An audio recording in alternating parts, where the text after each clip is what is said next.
Hello, and thanks for joining us on To The Point. I'm Luke Clary, in for Alex Bell tonight.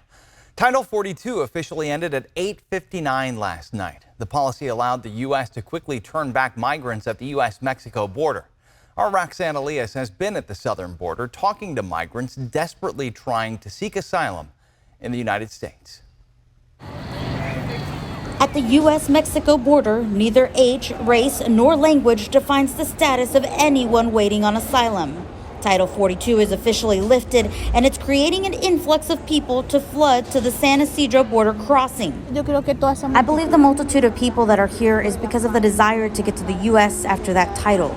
But here we are with God's blessing, waiting for him to bring us out in victory. Alejandra, a mother of two from Colombia, arrived at the border just before the end of Title 42. She's living at this camp until Border Patrol decides to take her in for processing. Until then, things remain uncertain. In relationship to the transition or the change of Title 42 to Title 8, there is a serious lack of clarity, of direction. There is a disconnect with what Washington is putting out, with what we are seeing on the ground. Volunteers were hoping that by the end of Title 42, there would be some type of action. Instead, migrants are still maneuvering through the trash and trying to keep warm in their plastic bag tents. It is a humanitarian crisis. There are families, people of all ages, people who have traveled from around the world to be here who are waiting, who are scared, they're cold, they're hungry and not receiving the support that they need. That support comes in waves as Border Patrol shows up and takes a few people at a time. On Friday, we witnessed agents taking about 30 people to an unknown destination. It's a sign of hope that maybe soon, migrants like Alejandra will also be helped. We're not going to harm anyone. What we want is the possibility of a good life, to fight for a good life. But we're not going to just sleep and wait for someone to give us anything. We want to work. We want our work to be valued. That was our Roxanne Elias reporting from the border, speaking with people between the columns of that border wall. Migrants are now encountering new rules that they haven't prepared for. Non-Mexican migrants must first apply for and be denied asylum in another country and make an appointment on a mobile application created by U.S. Customs and Border Protection. That's the CBP One app. Anyone coming here who does not follow these rules may be removed and banned from entering the United States for at least 5 years. To some other stories that we're following tonight, police say that a teenager in Stockton accidentally shot his little brother at their home. It happened in the early hours of this morning. The victim was 13-year-old Richard Walker, a sixth grader at Marshall Elementary School in the Stockton Unified School District. Walker's brother is currently in the San Joaquin County Juvenile Hall on manslaughter, negligent discharge of a firearm, and weapon charges. A moderate earthquake and a huge aftershock rocked Northern California in the last 24 hours. Just after 4 yesterday, a 5.5 quake shook the area near Lake Almanor in Plumas County. And then a 5.2 magnitude aftershock happened at around 3 this morning. And the shaking may not be over yet. We spoke with the USGS scientists there, tracking the chances of yet another earthquake to hit within the next week. According to USGS, they say when an earthquake hits, there's always a chance that another will follow. 6% chance of a magnitude 5 aftershock within a week of the event from yesterday at 4:19. More than 100,000 people received a shake alert Thursday. Those are sent out based on location and the impact that you feel. USGS says California has 50 earthquakes a day, so there's plenty that we don't feel. We checked in with the city of Susanville at the epicenter, and the fire chief says that his department isn't aware of any damages. You can read more on abc10.com/tothepoint. And to the Reiner Report, let's talk about the state budget. Governor Newsom announced his final budget today, announcing a $32 billion deficit, and that's up from $9 billion from what was originally predicted in January. So how does the state go from sending out checks to Californians last year to falling into the red? Political reporter Morgan Reiner brought that question to the governor. There's a $32 billion gap in the budget, but Newsom says don't fret. Well within our capacity to address. So how is he going to make up for it? By delaying some funds, pulling back money that wasn't used from last year's tax refunds. About $200 million that we can sweep back from that. He also proposed some cuts to climate and public transit funding. And then for climate spending, he wants to borrow money in the form of 2 bonds the voters would have to approve. I think it will be overwhelmingly supportive. And what more evidence do we need on climate? Despite the deficit, the governor actually increased his spending in the budget. Newsom is putting a record $15.3 billion towards the homeless crisis. But the money comes with strings attached. Local governments only get the money if they submit good action plans. We are going to assert our rights, and we're going to assert the rule of law in the context of actually achieving these goals. In January, Newsom said he didn't want to tap into the state's reserves, but Friday he announced he would be taking $450 million from reserves to address growing Medi-Cal and CalWORK needs, 2 safety net programs. That's on top of the billions already allocated. California covers the cost of health care for low-income Californians, regardless of immigration status, and Newsom said they were seeing an increase in enrollment. Can you explain the state of the social safety net programs in California when it comes to the increase we're expected to see in the state with the end of Title 42 and whether or not the budget can handle that increase? Better to invest in a vaccination than into taking care of someone's chronic disease. That's our approach to healthcare. We believe more people covered, it stabilizes that coverage and cost for everybody. We don't believe in sick care. Our Morgan Reiner reporting for us tonight. The governor is going to have to work with the legislature to approve the final budget, and a lot of lawmakers have different ideas about how to go about it. The Senate proposed increasing taxes on big companies to help out. That's something that Newsom has said he didn't want to do. Coming up, we're taking a trip to the Jewel of the Sierra for a ride on some of the clearest water around. John Bartel's taking us on the back roads. A heat advisory in place across the state. How hot we're going to get this weekend and how long we'll be seeing 90-degree temperatures into next week. And still to come, taking on opioid overdoses in Sacramento County. Public health officials are working with youth groups to get Narcan into the hands of teens.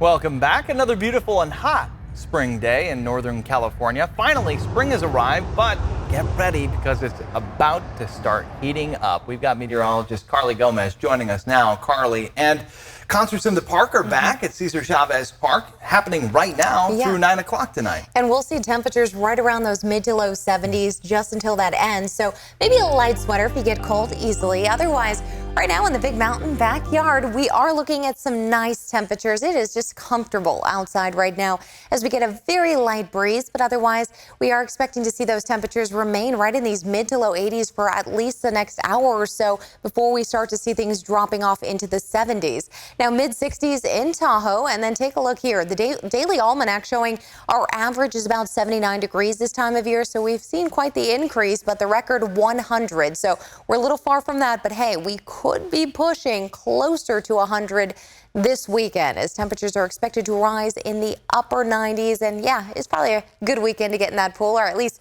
make sure things are working for that pool before it really starts heating up for the summer. Warm today, but hot this weekend. Breezy winds will give us some relief from your Saturday, but mostly into Sunday, as we'll see about 15 to even maybe even 20-mile-per-hour winds as we start rolling into Sunday afternoon. But slight Sierra thunderstorm chances are possible as well.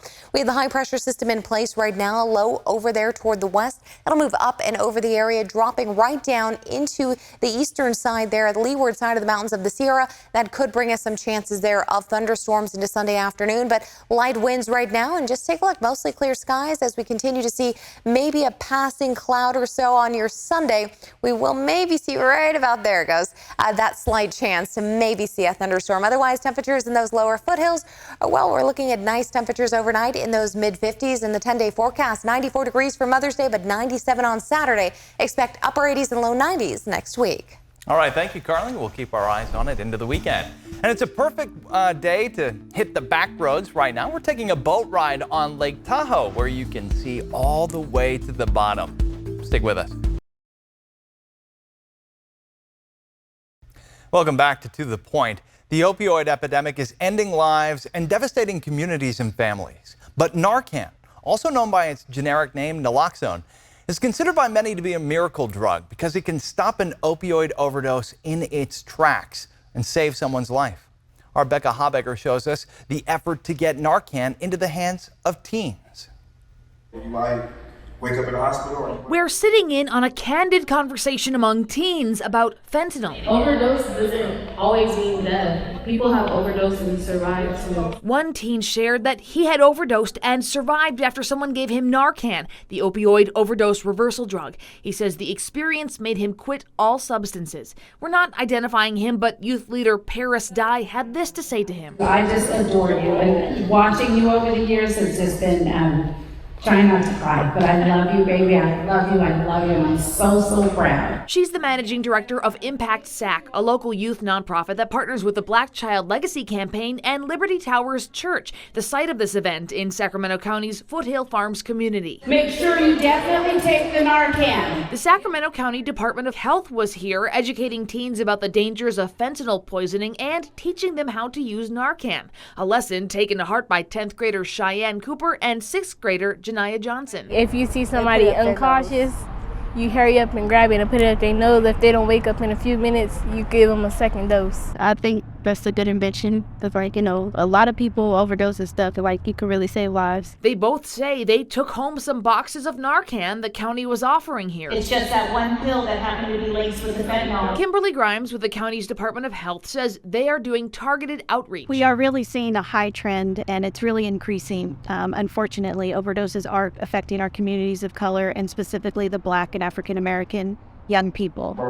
After the presentation, I spoke with Antonio Vons, who helped lead the discussion. He's a senior at Grant High School and lost a brother to an opioid overdose. My mission to the teens today was stay away from drugs. Even if you're smoking, taking pills, fentanyl can be linked to those drugs, and it's like a very, very serious drug. Get the Narcan and make sure you save a life one day if you need to. To those who say giving Narcan to teens might encourage drug use, Dye has this response. It's kind of like saying, teaching CPR is, encouraging people to swim without a life jacket. People need to know that there's something out there that could possibly save someone's life. Fentanyl is one of the hugest threats here in our community. County health leaders say many overdoses happen when someone has no idea they're taking fentanyl. Teens are getting fentanyl on the street. Fentanyl is laced or replaced in almost every a substance out there right now, including marijuana and vape products, and counterfeit pills, and in powders on the street like methamphetamine, cocaine, heroin. 2 milligrams of fentanyl can kill someone. That's like a tip of a pencil. It is more potent, it's more deadly, it's more addictive.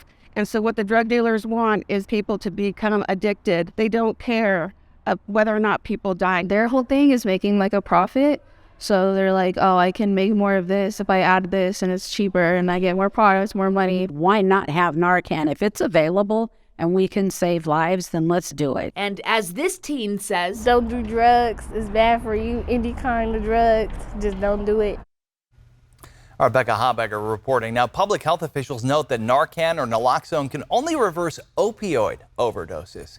Sacramento County officials say that they're seeing an increase in the number of overdoses and people dying from an animal tranquilizer called Xyzilline, also known by its street name Trank, and Narcan is not effective on that drug.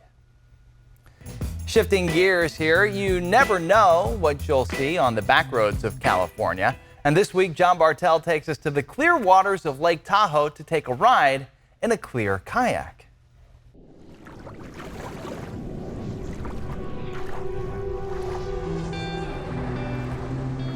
Lake Tahoe. It's known as the Jewel of the Sierra, and it's one of the deepest and clearest lakes in California.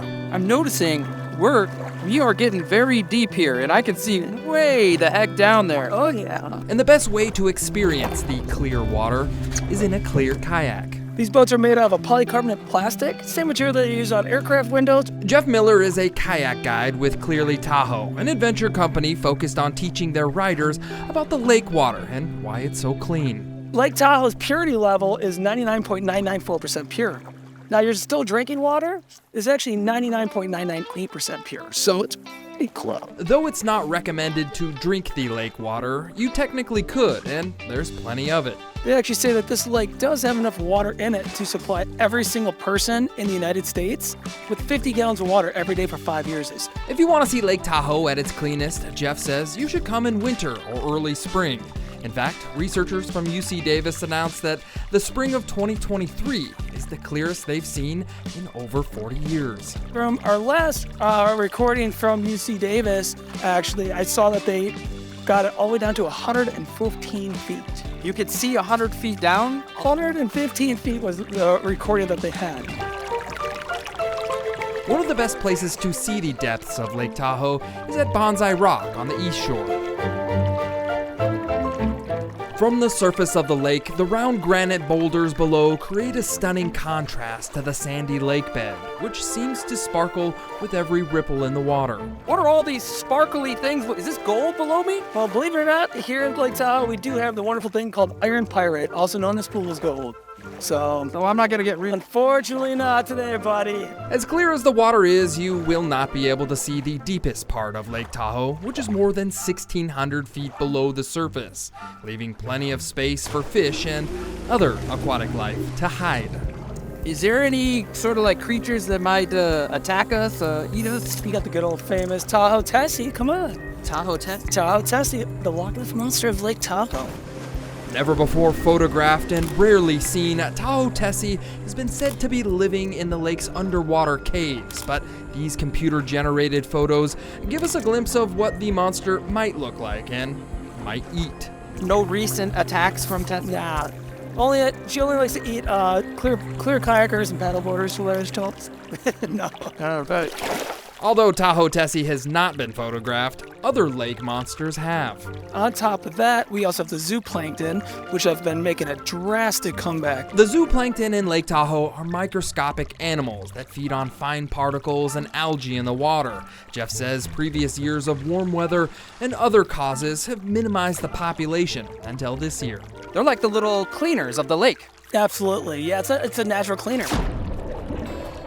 It takes more than zooplankton to keep Tahoe's water clean. Over the past few decades, invasive species like zebra mussel and Eurasian milfoil have threatened Tahoe's health and clarity. These invasive species are brought in by boats or other water toys that have been in other infected lakes. Jeff says, now more than ever, it's the job of humans to keep Tahoe clean. The conservation 100% is clean, draining, dry, and all your personal vessels especially. You don't want to be bringing any of those invasive species into this lake. Okay. Also, on top of that, make sure you're packing it in, packing it out. From Lake Tahoe, I'm John Bartel. Hope to see you on the back roads.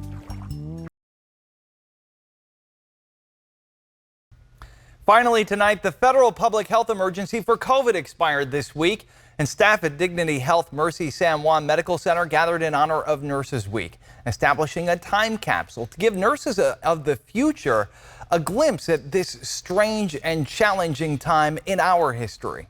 Photojournalist Xavier Uriarte shares their story. It's an amazing journey that we're on. Today we're reading letters to our future healthcare workers, people that are choosing to be in the healthcare field because they care. It'll be opened in 2048, and that's 25 years from now. So it's going to be interesting to see what life is like for them in 2048 and how healthcare will be changing. So I have many hopes for the future. And COVID was a beast, but it taught us one thing, is that we can change when we need to. When we have a greater good to strive for, nothing can stop us. The last 3 years has taught us you try things and sometimes they work. And we learn to really come together as a team. Our team became our family on that unit because most of them volunteered to be there and not everyone survived. You sacrificed your own comfort so that patients were not alone in their sufferings. You have wept with those who've lost loved ones and who could only say goodbye virtually. All of these mementos are fantastic, but it's the people who make Mercy San Juan what it is today. Would you have done anything differently? I would not change a thing. I'm fortunate. Amazing to think what the nurses of the future will make of this all. A thank you to the nurses and medical professionals that helped us get through the last few years. Hope you have a great night. We'll see you again on Monday.